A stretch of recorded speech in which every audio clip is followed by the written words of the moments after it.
sejahtera. Nah, terima kasih atas, eee, kontribusi positifnya ya sejauh ini. Nah, untuk episode kali ini kita akan membahas tentang positioning perusahaan terhadap para pelanggannya atau terhadap pasar. Nah, positioning ini bila boleh digambarkan, itu sebuah, strategi yang digunakan oleh perusahaan untuk membangun kesan di benak para pelanggan. Nah, sehingga ketika pelanggan membutuhkan sebuah jasa yang terkait dengan perusahaan, dia akan nge langsung ke perusahaan tersebut. Misalnya, kita punya kendaraan Honda. Nah, kita punya kendaraan Honda, terus kita membutuhkan, pelayanan servis spare part, servis kendaraan, servis yang lainnya di mana yang, orang-orangnya ramah, tempatnya enak, terus fasilitasnya lumayan banyak. Nah, itu gimana? Di ahas. Oke, nah maka ahas itu melakukan positioning-nya dia memberikan dia memberikan sebuah pelayanan terbaik yang membuat para pelanggan ini merasa bahwa bila ingin servis kendaraan Honda, maka di ahas. Nah, seperti itu.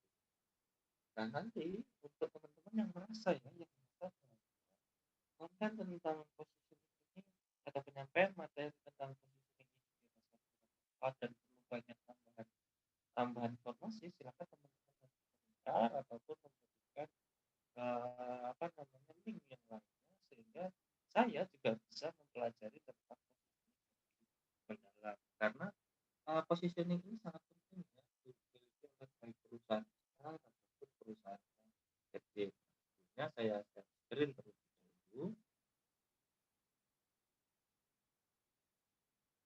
Nah, karena apa? Karena walaupun di produk jasa ya betul, positioning ini juga diperlukan. Jadi tidak hanya di produk barang, produk jasa pun perlu strategi positioning yang tepat agar apa? Agar pelanggan itu, eee, melakukan pembeliannya itu lebih dari satu kali ya, karena capaiannya itu tidak boleh hanya sekali beli, selalu harus lebih dari satu kali.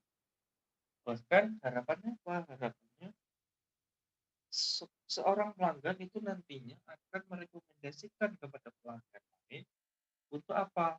Untuk melakukan pembelian ulang. Sehingga apa? Sehingga perusahaan nanti akan dikenal ke, lebih banyak khalayak lagi ya, lebih banyak segmen pasar.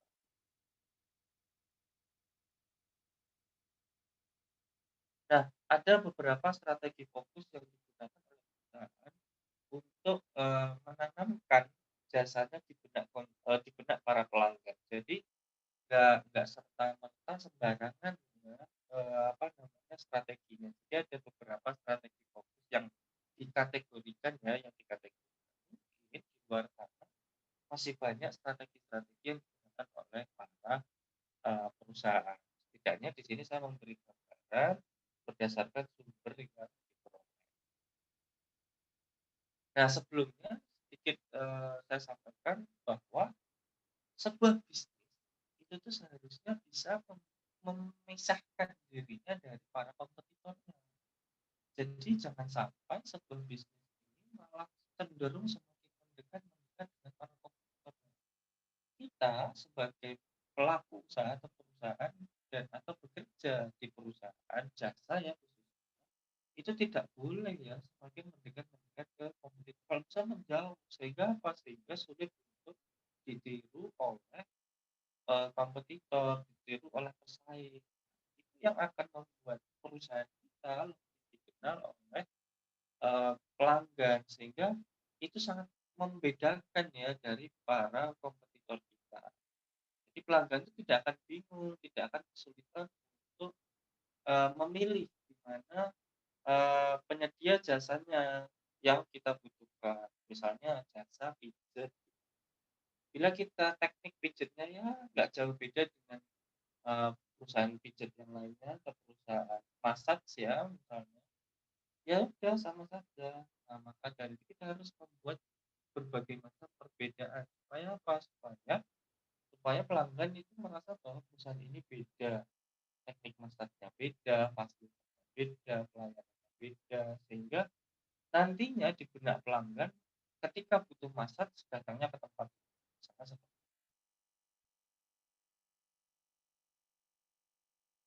nah, di sini ada 4 kuadran ya, 4 kuadran strategi fokus yang digunakan perusahaan jasa.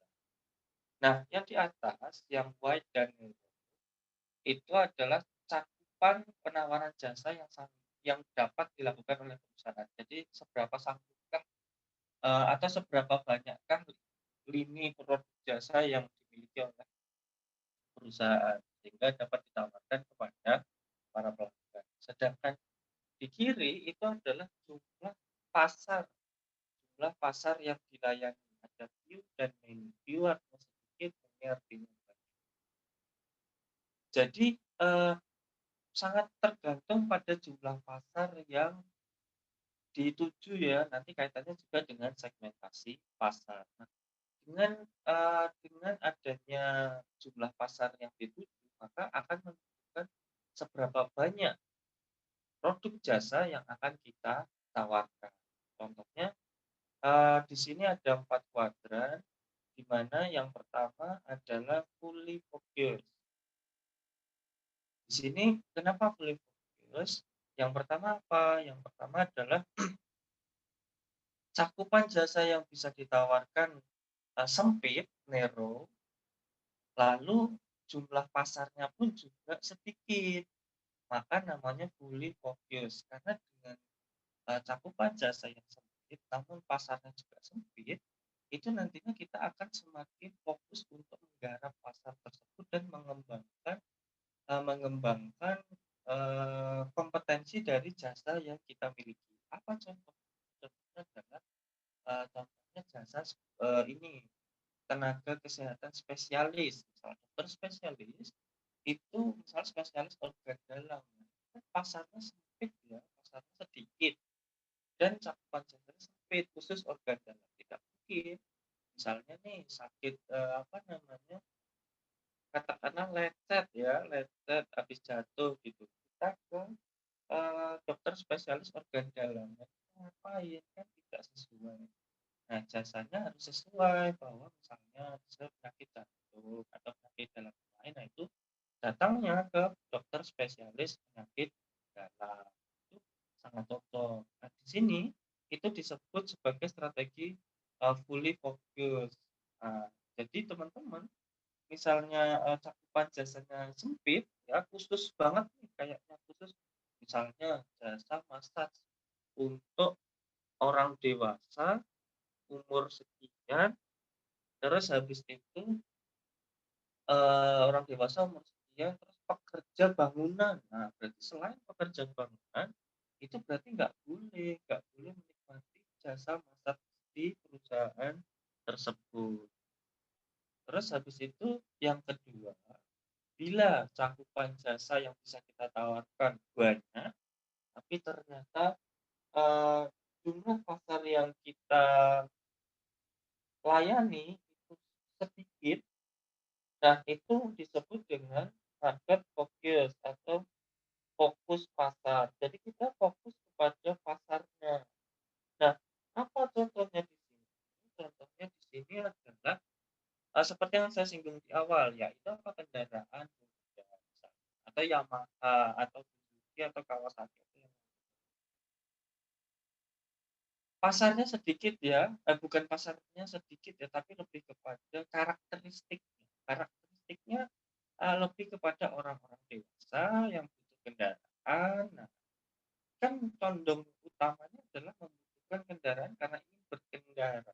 Sedangkan, eee, jumlah produk jasa yang kita tawarkan itu banyak. Apa contohnya? Misalnya kendaraan, itu kan yang dibutuhkan produk kendaraan, tapi jasa yang bisa kita tawarkan lainnya apa? Seperti jasa, rawat rawat spare part, terus jasa, eee, cuci motor misalnya, terus habis itu jasa apalagi, jasa konsultasi kendaraan misalnya ada, sedikit bermasalah dan lain sebagainya. Lalu apalagi misalnya? jasa jual beli motornya lagi misalnya, itu juga bisa atau kendaraan roda 4 itu juga bisa lebih banyak lagi. Nah itu disebut dengan market focus. Jadi kita berusaha menyediakan banyak jasa untuk satu satu, atau sedikit ya, satu atau sedikit, apa namanya, jumlah pasar gitu, dengan karakteristik pasar yang tidak beragam. Misalnya seperti itu tadi, kendaraan. Nah, itu yang disebut dengan market focus. Itu menanamkan di benak pelanggan ya, misalnya kalau kita beli kendaraan ya, beli sebuah kendaraan itu, sebenarnya kita tuh tidak hanya beli produk, sebenarnya kita juga mempertimbangkan berbagai macam jasa yang ditawarkan. Seperti tadi ya, misalnya adanya bengkel di mana-mana, itu juga menentukan, minat beli kita ya. Jadi kayak misalnya misalnya nih kita, eee, ingin membeli sebuah kendaraan kita ingin membeli sebuah kendaraan, itu pasti yang dipikirkan adalah bengkelnya ada nggak di mana. Jasa apa yang dibutuhkan? Yaitu jasa apa? Perawatan kendaraan, jasa konsultasi kendaraan, jasa jual beli kendaraan, misalnya di dealer resmi, seperti itu. Supaya apa? Supaya kita mudah untuk merawat motor atau mobil kita. Nah, mereka perusahaan, eee, berusaha menjadi menjadi pembeda dari para pesaingnya, itu dengan apa? Dengan semakin banyak jasa yang ditawarkan, begitu. Nah, selanjutnya bila bila cakupan jasa yang kita tawarkan sempit, tapi jumlah pasar yang dilayani banyak, jumlah pasar yang banyak, itu namanya service focus. Apa maksudnya? Di sini maksudnya adalah kebalikan dari yang market focus. Market focus itu kan condong kita bagaimana fokusnya untuk ini ya, apa namanya, terhadap pasarnya malahan.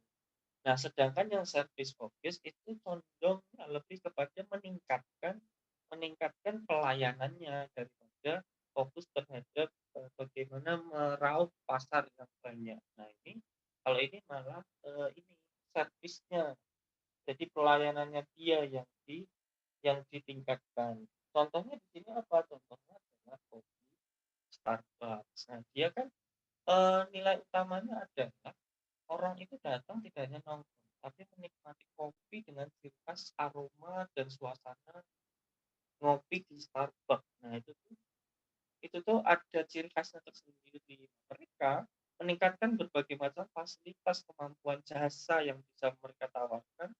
Karena apa? Karena number of market yang mereka layani itu beragam dan sangat banyak.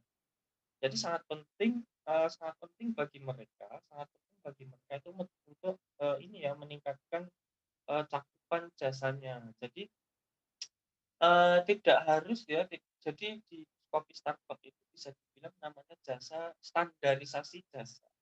Kenapa? Karena, mereka itu dari satu perusahaan dengan perusahaan yang lainnya, yang maksudnya satu perusahaan Starbucks dengan cabang yang lainnya, itu tuh standar pelayanannya tuh sama gitu, standar pelayanan sama, standar kinerjanya sama, terus, fasilitas-fasilitas minimal yang ada di apa, satu kedai Starbucks itu juga harus sama.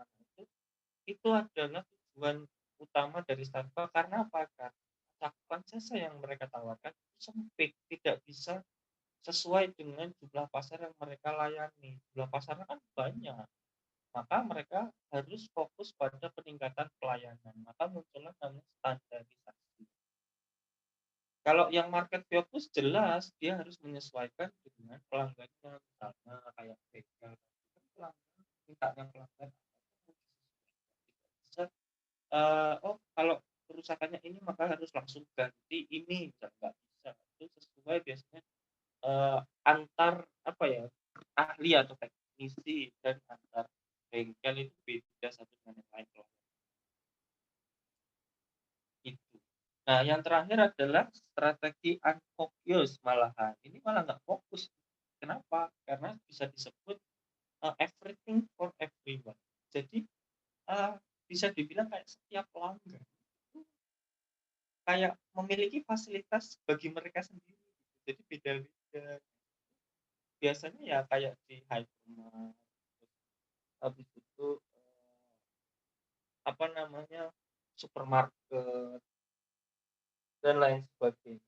Nah, di sini tuh lebih condongnya bisa bisa jadi unfocus ini contohnya juga pemerintahan ya. Pemerintahan itu kan jasa ya yang mereka tawarkan. Nah, kenapa mereka disebut unfocus? Karena number of market yang mereka layani banyak, ya kan? Terus habis itu cakupan jasa yang bisa mereka berikan pun juga banyak. Sehingga mereka harus menggunakan strategi unfocus. Jadi banyak fasilitas yang mereka tawarkan karena akan banyak juga jumlah pasar yang akan mereka layani. Sehingga mereka ini bisa dibilang raja tanpa mahkota gitu. Jadi tidak ada yang fokus dalam, jadi kayak semua itu dijamah gitu, semua itu dilakukan supaya apa? Supaya pelanggan itu memperoleh kenyamanannya masing-masing, mulai dari fasilitas, mulai dari SDM melayani, terus habis itu mulai dari suasana juga terhitung. Nah, untuk strategi yang fully fokus tadi, yang cakupan jasanya sempit dan jumlah pasar yang dilayani juga sempit atau sedikit ya, atau bisa dibilang spesifik ya orang-orang. Ini memiliki kesempatan atau peluang dan juga resiko yang harus dihadapi. Nah, yang pertama peluang yang bisa didapatkan apa? Bahwa, dengan cakupan jasa yang sempit ya, ini itu dengan mudah kita itu untuk fokus untuk mengembangkan jasa yang bisa kita berikan kepada para pelanggan. Jadi kita skill-nya bisa terus ditambah, fasilitasnya juga bisa terus ditambah. Karena kita tahu arahnya, karena kita fokus dia di situ saja. Kita mengembangkan misalnya teknologi untuk, penyakit dalam, terus habis itu, bagaimana fasilitas yang bisa dirasakan pelanggan, misalnya kayak edukasi tentang penyakit dalam. Jadi fokus tentang penyakit dalam dan penyembuhannya. Terus habis itu, peluang yang bisa didapatkan juga selain itu pasti harga ya. Harga untuk, jasa yang sangat fokus dan spesifik ini pasti harganya premium atau mahal. Nah, itu wajar sekali. Namun ada beberapa resiko yang, diperoleh oleh, perusahaan yang menerapkan fully focus. Yang pertama apa? Pasarnya terlalu kecil dan tidak mungkin kita itu menuntut orang misalnya kayak tadi penyakit dalam. Kita tidak bisa menuntut orang untuk memiliki penyakit dalam secara massal, kan tidak mungkin, begitu. Jadi, ada volume penjualan, ada volume target bisnis yang harus kita penuhi, namun pasarnya sangat kecil, sehingga itu akan menjadi sebuah resiko. Maka dari itu harus dipertimbangkan oleh perusahaan jasa yang menggunakan fully focus ini supaya apa? Supaya, targetnya tercapai walaupun dengan pasar yang kecil.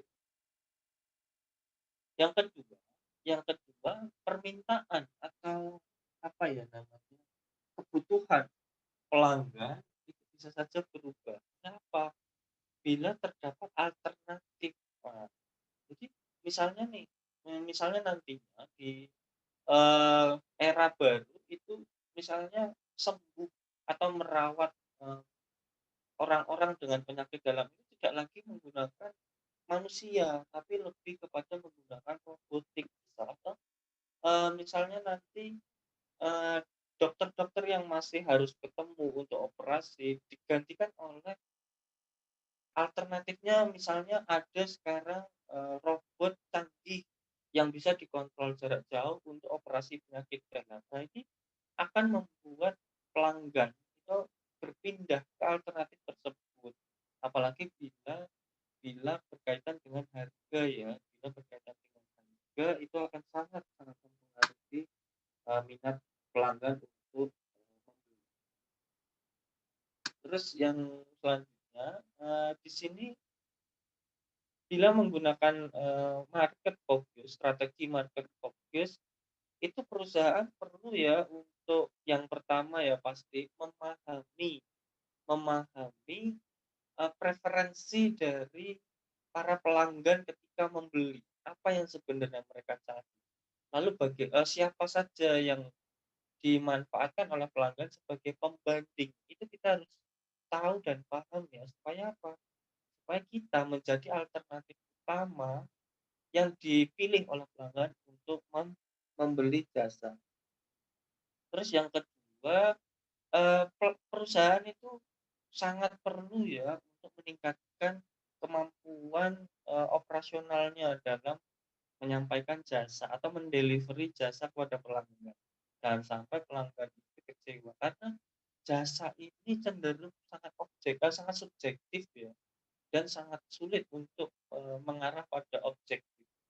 Mungkin bisa, tapi kebanyakan itu pasti mengarah kepada subjektivitas. Karena apa? Karena jasa itu berkaitan dengan perasaan. Kan tidak ada bentuknya, jadi sangat sangat sulit untuk diarahkan objektif. Jadi lebih ke subjektif ya. Karena sangat penting bagi perusahaan untuk memperoleh kata puas, bahkan sangat puas dari para pelanggan. Nah, itu untuk yang market focus. Sedangkan yang service focus ini itu, sebenarnya termasuk dalam, ini ya, segmen baru ya. Nah, maka perusahaan ini perlu untuk mengembangkan pengetahuan dan wawasannya tentang, apa namanya, peningkatan peningkatan kompetensi jasa, sehingga mampu memuaskan memuaskan banyak market atau banyak pasar. Dia harus terus berkembang, menambah wawasan dan meningkatkan skill-nya ya, supaya apa? Supaya pasar yang dia, pasar yang dia layani itu bisa semakin banyak lagi, walaupun produk jasanya distandarisasi. Nah, sedangkan unfocused seperti yang saya bilang tadi, raja tanpa mahkota ya, di sini, eee, banyak sekali perusahaan jasa yang gagal. Karena apa? Karena sangat banyak sekali kategori jasa yang ingin mereka tawarkan kepada para pelanggan. Walaupun semakin banyak semakin bagus, namun tetap harus memanfaatkan fungsi manajerial yaitu controlling controlling, terus, meng-upgrade. Nah, bagi perusahaan yang tidak mampu meng-upgrade sesuai dengan kebutuhan para pelanggan, pasti akan jatuh dan gagal. Jadi advocates ini bukan berarti dia gampang ya, dia juga susah, ada kesulitan yang harus dihadapi. Maka dari itu, perusahaan itu harus cermat dalam, menentukan strategi fokus yang mau digunakan itu yang mana. Walaupun namanya strategi fokus, ada strategi yang unfocused ya, cuma itu termasuk strategi fokus karena kita memilih satu kategori strategi, gitu. Jadi harus hati-hati dan sangat mempertimbangkan strategi yang akan digunakan, karena itu berkaitan dengan eksistensi jangka panjang di dalam industri. Yang kedua adalah market segmentation, seperti yang saya singgung tadi di slide sebelumnya, bahwa perlu bagi kita menentukan segmen pasar yang sesuai dengan, eee, cakupan jasa yang kita tawarkan. Jangan sampai kita asal lempar saja ya, asal lempar ke pasar, yang mau silakan, enggak ya silakan. Nah, ini sangat bertentangan dengan ilmu manajemen yang menyatakan bahwa, output dari manajemen itu adalah efektif dan efisien. Maka dari itu muncullah, market segmentation.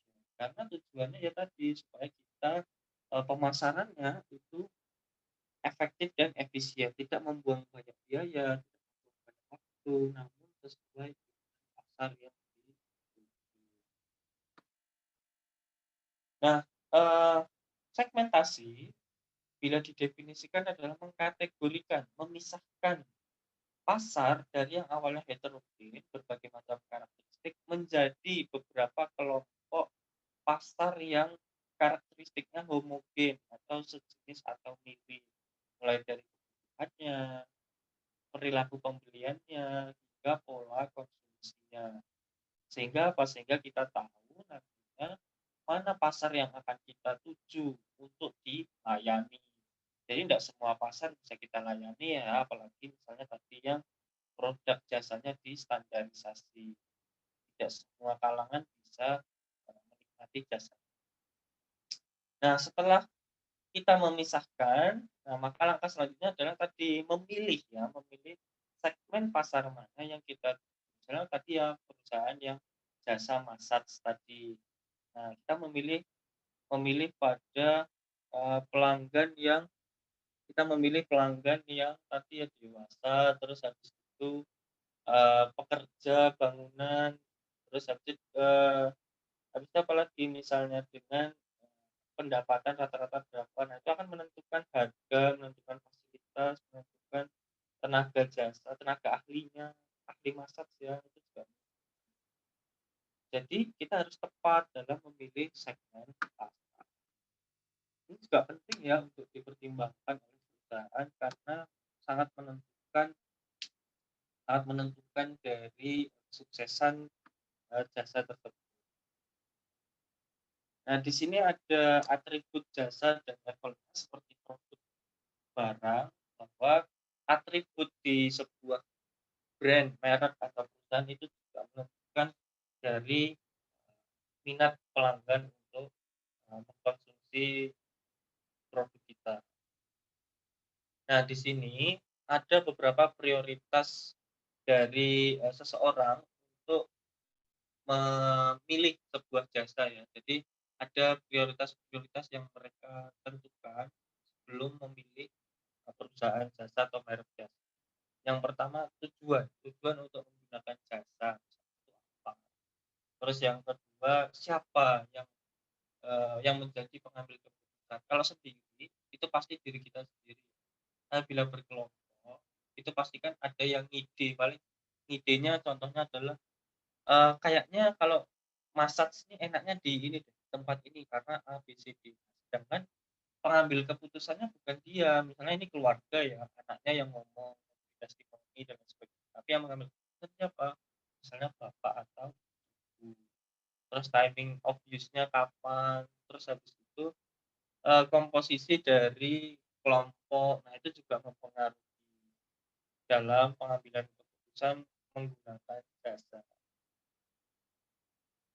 Nah, di sini ada hal-hal yang penting dan hal-hal yang menentukan dari sebuah atribut dalam, pengambilan keputusan. Nah, pelanggan itu biasanya memilih antara, alternatif jasa yang ditawarkan itu berdasar, apa ya, persepsi yang berbeda-beda gitu. Jadi, di sini tuh kayak memilih jasa itu nggak bisa ya pelanggan disamaratakan gitu, nggak bisa. Pasti ada penilaian-penilaian berbeda yang saya bilang tadi, yaitu subjektivitas dari masing-masing, pelanggan. Namun, yang harus teman-teman tahu, atribut di sini tuh ada yang penting, tapi itu bukan yang menentukan gitu. Jadi ada atribut penting misalnya katakanlah harga, sangat penting ya, atau yang lainnya misalnya atribut yang penting adalah, sofa gitu, sofa yang nyaman, fasilitas ya lebih berarti fasilitas. Misalnya ke fasilitas yang nyaman. Nah itu penting bagi jasa gitu, tapi itu bukan yang menentukan. Misal ada seorang pelanggan ada seorang pelanggan yang merasa bahwa kenyamanan itu penting. Tapi yang menentukan untuk dia memilih sebuah jasa adalah harga gitu. Atau kebalikannya, misalnya harga ini penting dalam memilih jasa, tapi seorang pelanggan itu memilih kenyamanan, memilih kenyamanan yang diutamakan untuk, apa namanya, memperoleh kepuasan. Nah, itu juga beda-beda. Jadi sangat penting teman-teman mengetahui ya di segmen pasar yang teman-teman tuju, apa yang sebenarnya penting dan apa yang sebenarnya menentukan. Jadi penting belum tentu menentukan, tapi yang menentukan sudah pasti penting, gitu ya.